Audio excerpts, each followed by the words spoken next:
حضرت عثمان رضی اللہ تعالیٰ عنہ کو بہت ستایا گیا. باغیوں نے آپ کو نماز پڑھانے اور خطبہ دینے پر پابندی لگائی. پھر نماز با جماعت کے لیے مسجد میں داخلہ بند کیا. پھر کچھ دنوں کے بعد حضرت عثمان رضی اللہ تعالیٰ عنہ کے مکان کا محاصرہ کر لیا.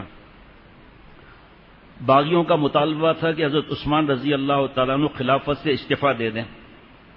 حضرت عثمان رضی اللہ تعالیٰ عنہ کا اس بارے میں پہلا اور آخری فیصلہ یہ تھا کہ میں اس قمیض کو نہیں اتاروں گا جو اللہ تعالیٰ نے مجھے پہنائی ہے.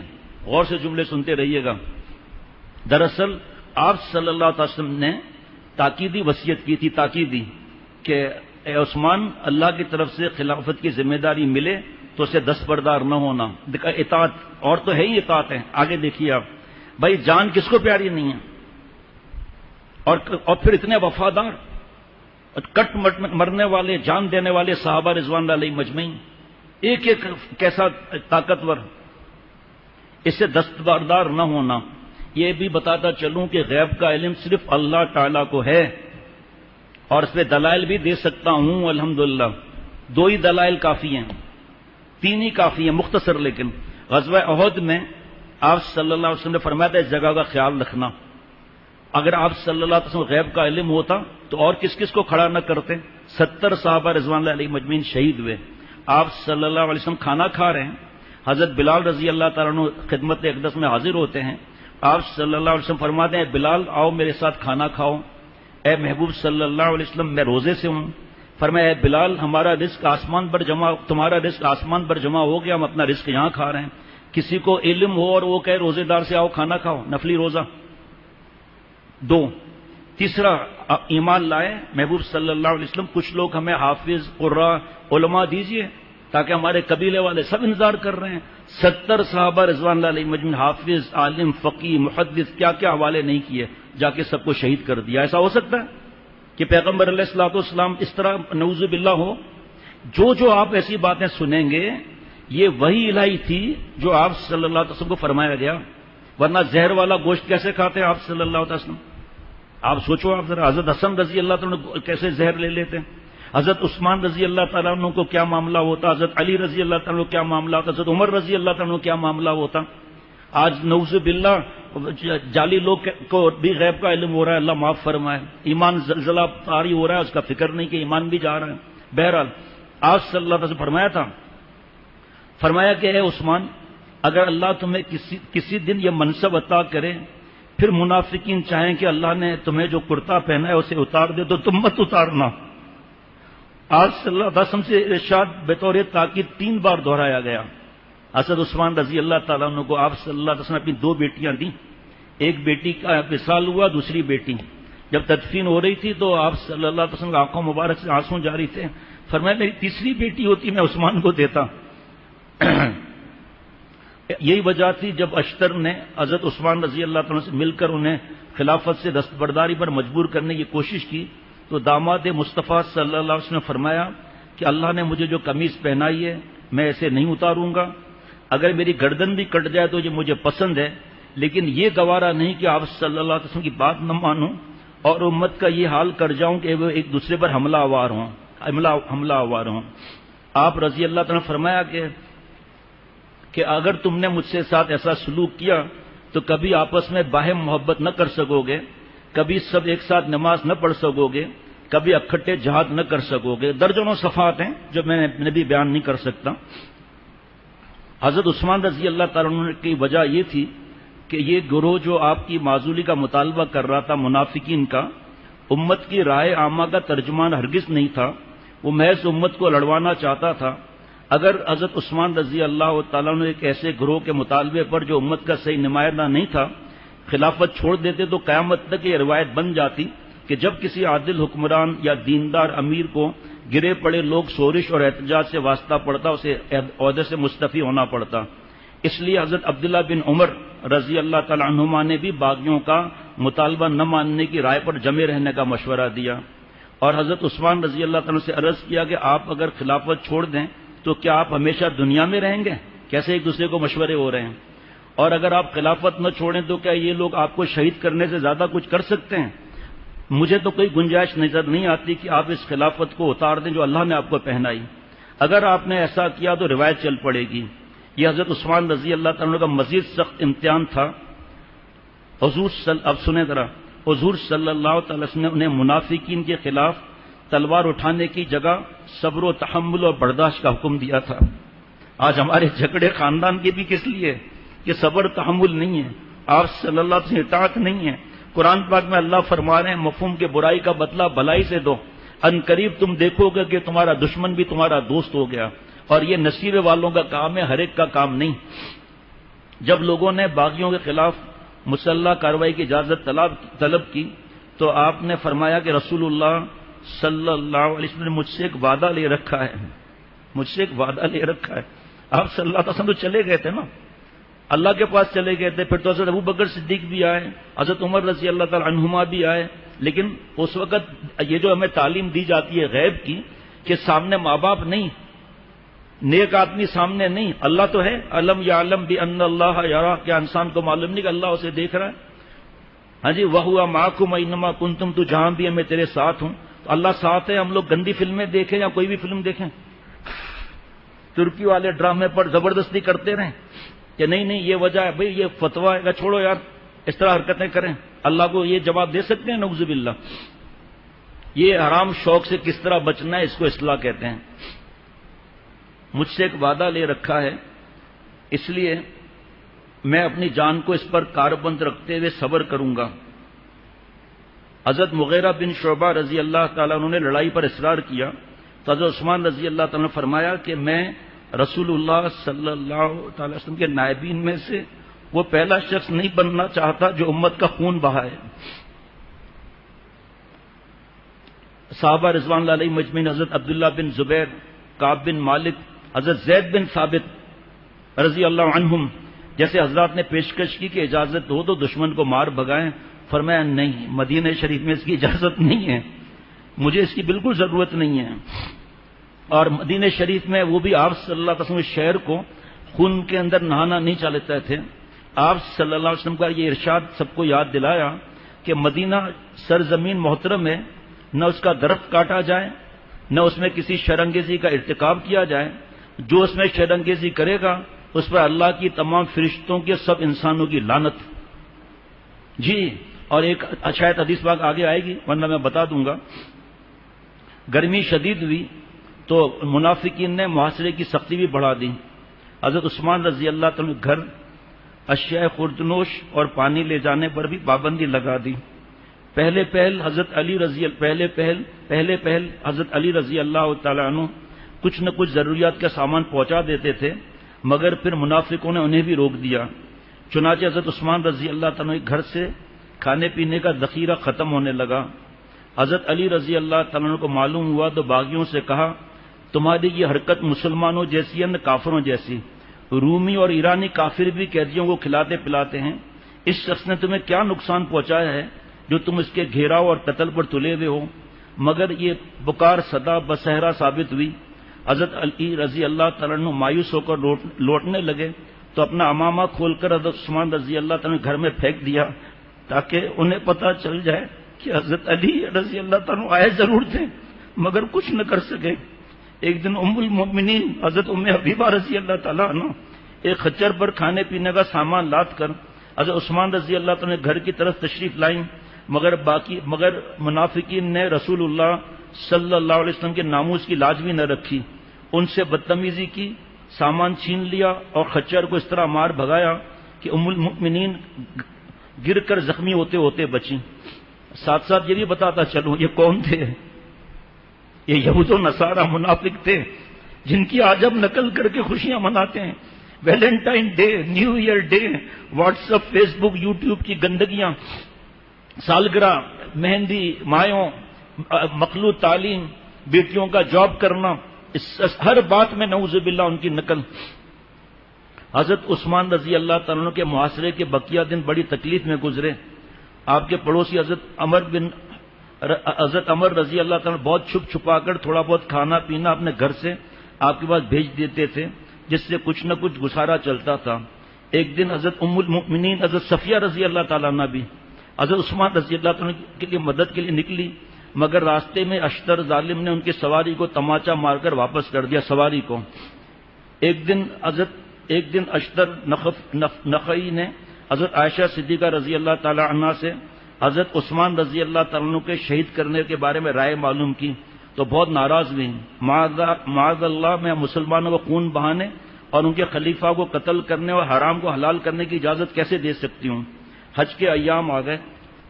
اس حالت میں حضرت عثمان رضی اللہ تعالیٰ نے فرمایا، دیکھو کچھ بھی ہو جائے حج کو مؤخر نہ کرنا، جو بھی میرے سے ہو جائے حج کی تیاری رکھنا۔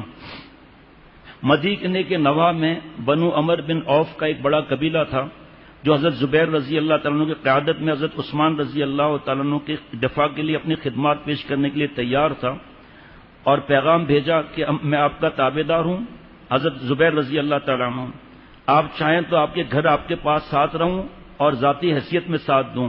فرمایا تو میں ابھی جہاں ہوں وہیں ٹھہرا رہوں، بنو عمر بن عوف کے لوگ مشورہ کر چکے ہیں، یہاں میرے پاس جمع ہوں گے، میں جو کہوں گا وہ کریں گے۔ حضرت عثمان رضی اللہ تعالیٰ نے منع فرما دیا۔ حضرت عثمان رضی اللہ تعالیٰ عنہ نے اس دوران پوری ہمدردی کے ساتھ کوشش کی۔ اب یہ سننا بڑا خاص بات ہے، یہ جملے میں اس میں جو غلط فہمی کا شکار تھے منافق، لیکن منافق تو منافق ہوتا ہے نا بھائی، بغاوت میں شریک ہیں وہ توبہ طائب کر لیں۔ آپ رضی اللہ تعالیٰ عنہ مکان کے بالا خانے پر کھڑے ہو کر ان سے خطاب کیا، جس میں فرمایا، میں تمہیں قسم دے کر پوچھتا ہوں، کیا تمہیں یہ معلوم نہیں کہ میں نے یہ روما کا کنواں خرید کر مسلمانوں کے لیے وقف کیا؟ سب نے کہا جی ہاں۔ آپ نے فرمایا، اس کے باوجود تم نے اس کا پانی مجھ پر کیوں بند رکھا ہے؟ پھر فرمایا، تمہیں قسم دے کر پوچھتا ہوں، کیا تمہیں معلوم نہیں میں نے آس پاس کی زمین خرید کر مسجد نبوی کی توسیع کرائی؟ بتاؤ میرے علاوہ کسی اور کو جانتے ہو جسے اس سے پہلے مسجد میں نماز سے روک دیا گیا ہو؟ یہ باتیں ایسی لرزہ دینے والی تھیں کہ بہت سے منافقین کہنے لگے کہ ہمیں امیر المؤمنین پر دست درازی نہیں کرنی چاہیے، انہیں موقع دینا چاہیے۔ خلیفہ ثالث نے حق اور باطل کو 2 اور 2 اور 4 کی طرح واضح کرتے ہوئے مزید فرمایا، تم سب کو قسم دے کر پوچھتا ہوں، کیا تم نہیں جانتے کہ ایک بار رسول اللہ صلی اللہ علیہ وسلم حرا پہاڑ پر تشریف فرما تھے، اچانک پہاڑ لرزنے لگا تو رسول اللہ صلی اللہ علیہ وسلم نے ٹھوکر مار کر فرمایا، ٹھہر جا، تیرے اوپر نبی، صدیق اور شہید کے سوا کوئی نہیں۔ اس دن میں آپ صلی اللہ علیہ وسلم کے ساتھ ہی تھا۔ یہ حدیث یاد دلا کر داماد رسول نے منافقوں پر واضح کر دیا کہ اگر وہ قتل ہوئے تو شہید ہوں گے، جس کا مطلب یہ تھا کہ قتل کرنے والے اہل باطل اور ظالم ہوں گے۔ پھر آپ نے فرمایا، میں تمہیں قسم دے کر پوچھتا ہوں، کیا تم نہیں جانتے کہ رسول اللہ صلی اللہ علیہ وسلم نے بیعت رضوان کے دن جبکہ وہ مجھے مشرکین کے پاس مکہ بھیج چکے تھے، اپنے ہاتھ کے بارے میں فرمایا کہ عثمان کا ہاتھ ہے؟ فرمایا، میں تمہیں قسم دے کر پوچھتا ہوں کہ رسول اللہ صلی اللہ علیہ وسلم نے غزوہ تبوک کی تنگ دستی کے وقت فرمایا تھا، کون ہے جو اللہ کے راستے میں مقبول خیرات کرے؟ تو عثمان نے آدھے لشکر کا ساز و سامان مہیا کیا تھا۔ آپ رضی اللہ عنہ ہر بات قسم دے کر پوچھتے رہے اور منافق بھی ہاں ہاں کرتے رہے۔ آپ نے ایک موقع پر فرمایا، تم مجھے کس جرم میں قتل کرو گے؟ میں نے رسول اللہ صلی اللہ علیہ وسلم سے سنا ہے کہ مسلمان کا قتل صرف 3 صورتوں میں جائز ہے، جب وہ شادی شدہ ہوتے ہوئے بدکاری کا مرتکب ہو، یہ حکومت کا کام ہے، یا وہ کسی کو ناحق قتل کرے یا مرتد ہو جائے۔ اللہ کی قسم، میں نے تو زمانہ جاہلیت میں کبھی بدکاری نہیں کی، نہ اسلام میں نے کسی کو قتل بھی نہیں کیا کہ مجھ سے قصاص لیا جائے۔ جب سے اسلام قبول کیا کبھی دین سے نہیں ہٹا۔ میں گواہی دیتا ہوں کہ اللہ کے سوا کوئی معبود نہیں اور محمد صلی اللہ علیہ وسلم کے بندے اور رسول ہیں۔ پھر یہ لوگ مجھے کیوں قتل پر آمادہ ہیں؟ آپ کو یاد ہے اس سے پہلے حضرت عمر رضی اللہ تعالیٰ کا واقعہ سنایا تھا، تو آج تک ای میل آتے ہیں کہ جب گناہ کا تقاضا ہوتا ہے، جب بے پردگی کا تقاضا ہوتا ہے، جب شرعی پردہ چھوڑنا چاہتی ہوں، یہ باتیں دل کو ہلا دیتی ہیں۔ یہ باتیں بھی اسی لیے ہیں کہ آج میں اور ہم سچی توبہ کر کے یہاں سے اٹھیں۔ اتنے لوگوں نے سمجھایا لیکن پھر بھی منافقین نہ مانگے۔ ان بدماشوں نے یہ طے کیا کہ مکان پر اچانک دھاوا بول کر حضرت عثمان رضی اللہ تعالیٰ عنہ کو شہید کیا جائے۔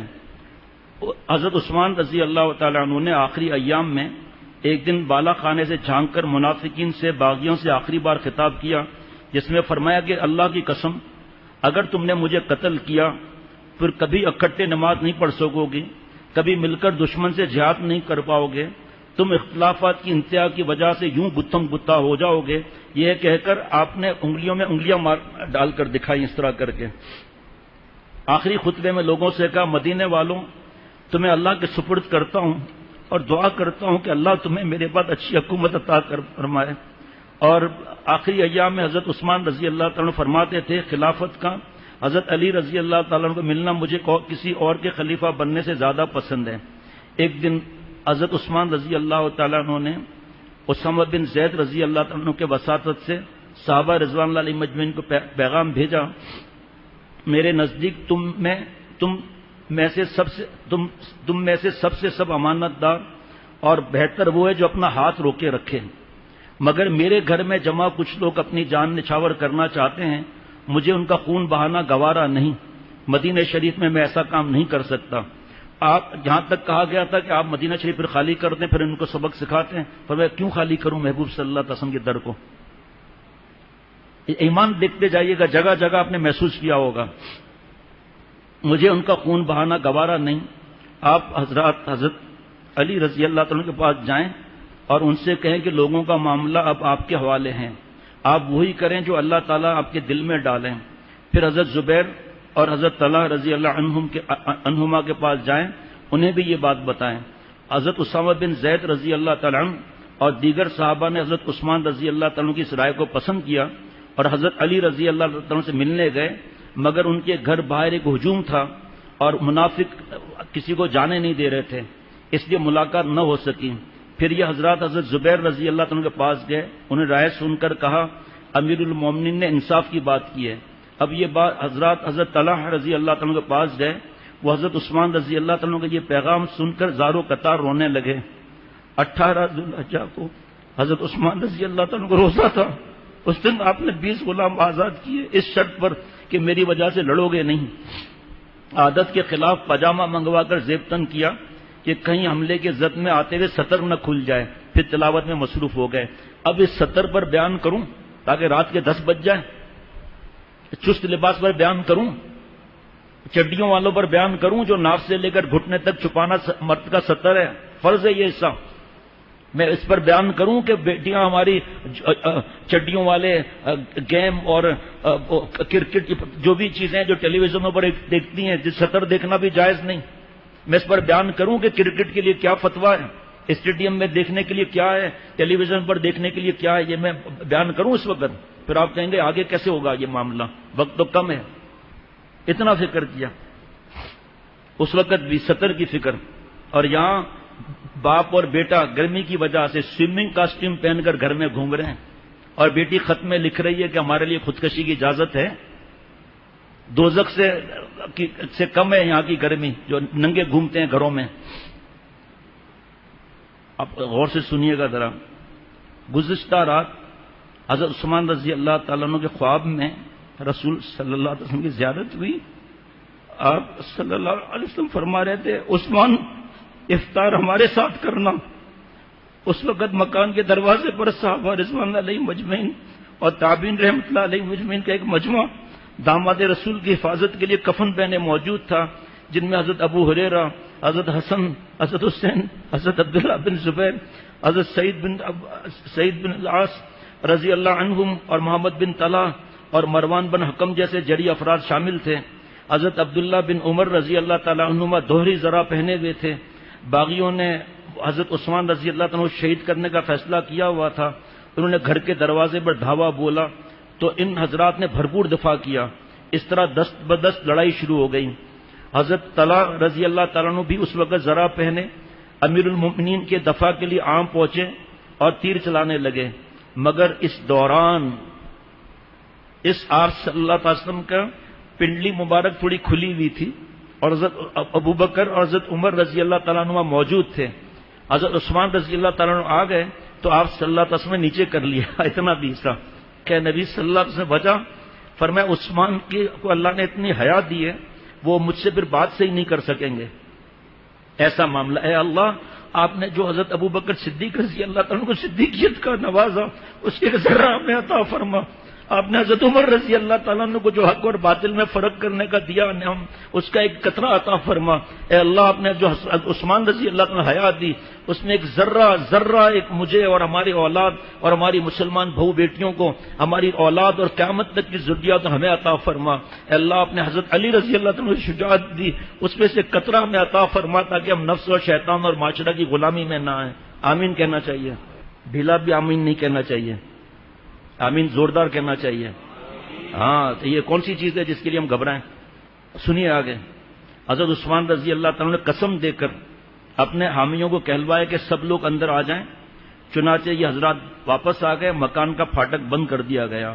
حضرت عثمان رضی اللہ تعالیٰ نے اب اپنے محافظوں کو حتمی طور پر کہہ دیا کہ وہ پہرا ختم کر کے اپنے اپنے گھروں کو چلے جائیں. آپ رضی اللہ عنہ نے یہ واضح فرما دینا چاہتے تھے کہ خلافت کو آپ نے اللہ اور رسول کی امانت کے طور پر سنبھالا ہوا ہے. یہ کوئی بادشاہی نہیں جسے سرمایہ عیش و آرام کے لیے جمع کیا جائے, چھینا جائے. آپ نے فرمایا تم میں سے جو بھی میرے حکم کی تعمیل ضروری سمجھتا ہے وہ اپنا ہاتھ روک لے, اسلحہ رکھ دے. حکم کی تعمیل میں سب چلے گئے مگر حضرت حسن حضرت حسین رضی اللہ تعالیٰ عنہما نہیں اٹھے. آپ نے قرآن منگوایا اور پڑھنے لگے. اس دوران حضرت حسن رضی اللہ تعالیٰ سے کہا کہ تمہیں قسم دیتا ہوں تم چلے جاؤ. پھر دو آدمیوں کو بلا کر بیت المال کی حفاظت کی ذمہ داری انہیں سونپ دی. گویا آخری وقت میں بھی فکر تھی تو امت کے حقوق کی. آپ نے ایک ایک کر کے سب کو پہرے سے ہٹا دیا اور حضرت حسن اور حضرت حسین رضی اللہ تعالیٰ عنہما سب سے آخر میں نکلے. صحابہ رضوان اللہ علیہ مجمعین اور تابعین آخری وقت میں آپ کے گھر کی حفاظت صرف اس لیے ترک کی کہ حضرت نے حکم دیا اور قسم دیا, ورنہ وہ دل و جان سے کٹ مرنے کو تیار تھے. آپ رضی اللہ تعالیٰ عنہ گھر کے مردانہ حصے میں تنہا تلاوت میں مشغول ہو گئے. زنان خانے میں اہل و عیال کے سوا کوئی نہ تھا. کمرے کا دروازہ کھلا پڑا تھا, کوئی بھی اندر آ سکتا ہے. باغیوں نے مطلع صاف دیکھا تو ایک پستہ قد شخص گھر کے اندر جائزہ لینے کے لیے بھیجا. وہ بھیڑیے کی طرح دبے پاؤں اندر گیا. اندر جھانک کر دیکھا کوئی پہرا نہیں ہے. اب باغیوں نے بے فکر ہو کر حضرت عثمان رضی اللہ عنہ شہید کرنے ایک شخص کو بھیجا. یہ انہی باغیوں لوگوں میں سے تھا جو غلط فہمی میں مبتلا کیے گئے تھے.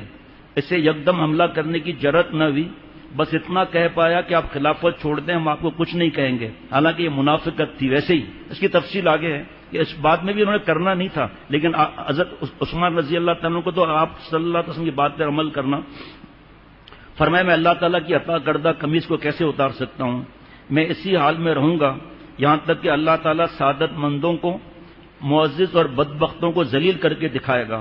وہ شخص لرز گیا, باہر جا کر کہنے لگا ان کا قتل ہمارے لیے حلال نہیں. ایک شخص اور آیا, آپ رضی اللہ تعالیٰ نے سے کہا میرے اور تمہارے درمیان یہ اللہ کا کلام موجود ہے. اس شخص کے ضمیر میں بھی کچھ رمق باقی تھی, وہ بھی ہچکچایا چلا گیا. یک کے بعد دیگرے آدمی بھیجے لیکن سب ڈر کر واپس آ گئے. ایک شخص گیا اور اس نے حضرت عثمان رضی اللہ تعالیٰ کی داڑھی کو پکڑ لیا. تو حضرت عثمان رضی اللہ تعالیٰ نے فرمایا تم مجھ سے ایسا برتاؤ کر رہے ہو جو تمہارے والد دیکھتے تو کبھی پسند نہ کرتے. میں نے کون سا جرم کیا ہے سوائے یہ کہ حق لے کر حقدار کو دیا ہے. فرمایا تم میرے قاتل نہیں ہو سکتے. وہ بھی کانپ کر باہر چلے گئے اور روتے ہوئے ندامت سے کپڑا چہرے پر ڈالے ہوئے نکل گئے. اور بہت منافقین کو سمجھایا لیکن مان ہی نہیں رہے تھے. غرض حضرت عثمان رضی اللہ تعالیٰ کی حکمت عملی کے باعث نادانی کے سبب اس تحریک کا حصہ بن جانے والے بہت سے لوگ دست درازی سے باز آ گئے اور توبہ طائب ہوتے ہوئے دکھائی دیے. تب سازش کے مرکزی کردار اور بدبخت ترین افراد نے بلا تاخیر اپنے گناہوں نے عزام کو خود پایا تکمیل تک پہنچانے کا فیصلہ کیا. حضرت امیر المومنین کے گھر مردانہ حصے میں اللہ تعالیٰ سے لو لگائے ہوئے امیر المومنین قرآن پاک کی تلاوت رکھے ہوئے اپنے جان سے بالکل بے نیاز سورہ بقرہ کی تلاوت میں مشغول تھے. باغیوں میں سے ایک شخص رومان نے لوہے کی بھاری لاٹھی دے ماری. عبد الرحمن بن غافقی نے بھی آئینی ہتھیار سے ضرب لگائی. پھر ایک شخص جو الموت الاسود کہلاتا تھا, کالا سخت ظالم, آگے بڑھا اور پورے طاقت سے حضرت عثمان رضی اللہ تعالیٰ گلا گھونٹ دیا. آپ تڑپنے لگے. ادھر اس نے تلوار نیام سے نکالی, آپ پر وار کیا. خون کے چھینٹے قرآن مجید پر پڑے اور آیت فَسَيَكْفِيكَهُمُ اللَّهُ سرخ ہو گئی. ایک بدبخت نے نیزے کا وار کیا. آپ رضی اللہ تعالیٰ کے زبان مبارک سے نکلا بسم اللہ توکلت علی اللہ ساتھ ہی خون کی دھار ابل پڑی۔ زنان حصے میں جب اس ہنگامے کی آوازیں پہنچیں تو اہلیہ محترمہ حضرت نائلہ اور آپ کی بیٹیاں آپ کو بچانے کے لیے چیخو پکار کرتے ہوئے دوڑ کر آئیں۔ حضرت نائلہ نے وفاداری کی انتہا کر دی اور بچانے کے لیے آپ پر گر گئیں۔ تب ایک ظالم سودان بن عمر نامی ظالم نے تلوار کھینچ کر آگے بڑھا۔ حضرت نائلہ رضی اللہ تعالیٰ نے تلوار کی دھار پکڑنے کی کوشش کی تو انگلیاں کٹ گئیں۔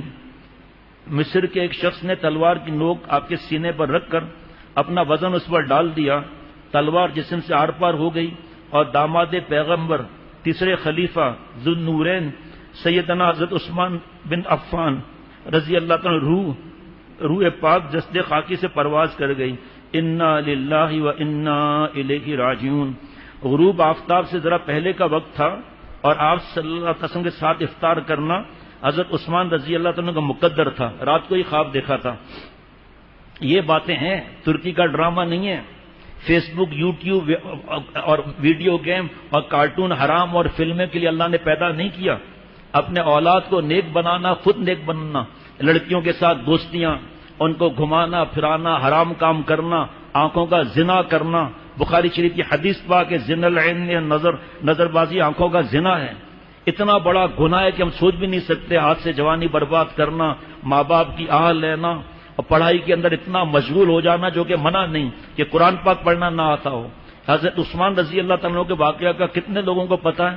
اور شیکسپیئر کا، ڈارون کی تھیوری کا، اس کے بارے میں آپ کیا کہتے ہیں؟ فیشن کا، انگریزوں کی نقل، یہود و نصارہ کی نقل، یہ سب کچھ لمحوں میں ہو گیا۔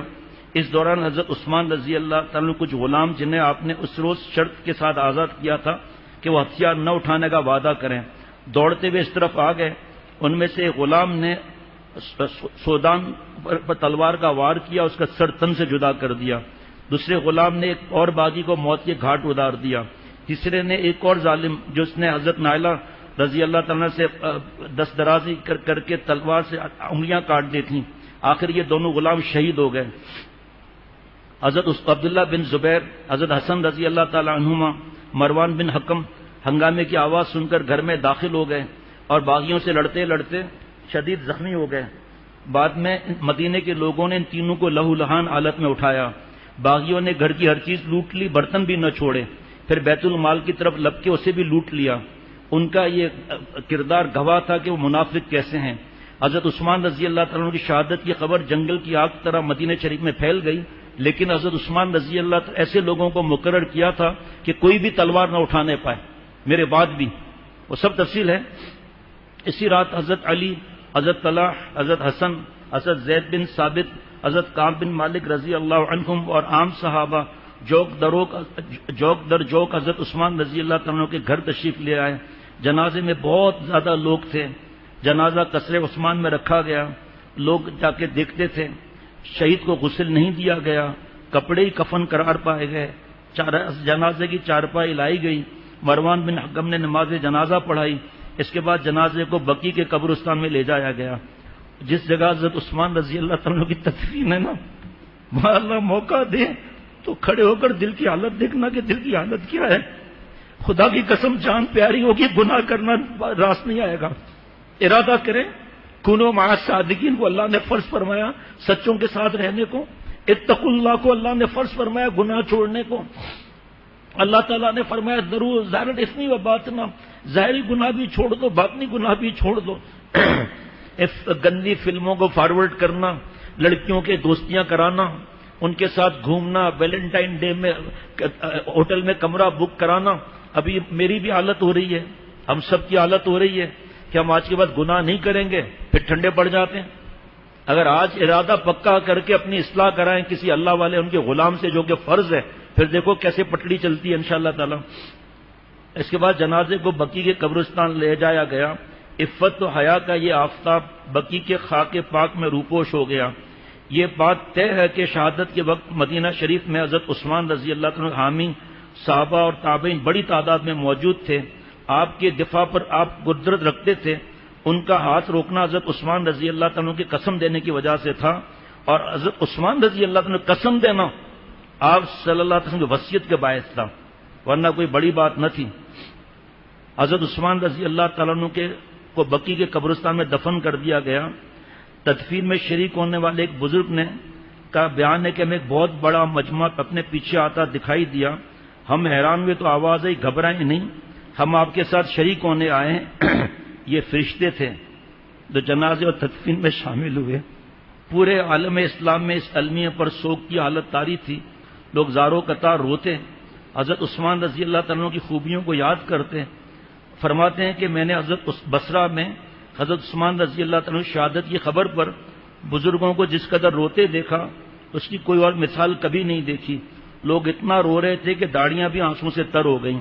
اب اس کے اندر جو ہمیں جو نصیحتیں ہیں اس میں سب سے پہلی نصیحت اللہ تعالیٰ پر ایسا ایمان، آپ صلی اللہ علیہ وسلم پر ایسا ایمان، اور دوسری نصیحت کہ آپ صلی اللہ علیہ وسلم نے جتنے باتیں فرمائیں، غیبت سے بچنا، ماں باپ کی خدمت، ان سے معافی، انتقام نہ لینا، تفصیل کا موقع نہیں، سنتوں پر عمل کرنا، جان جائے تو جائے، گناہ نہ کرنے سے کیا ہوگا، زیادہ سے زیادہ جان جائے گی، جان نہیں جائے گی، نیم جا بستانہ تو 100 جان دہت۔ اے اللہ آپ تو ایسے پیارے ہیں کہ گناہ نہ کرنے سے آدھی جان تو جاتی ہے، لیکن 100 جان اللہ اور عطا فرماتے روح میں، تو 100 اور آدھی جان ہو گئی۔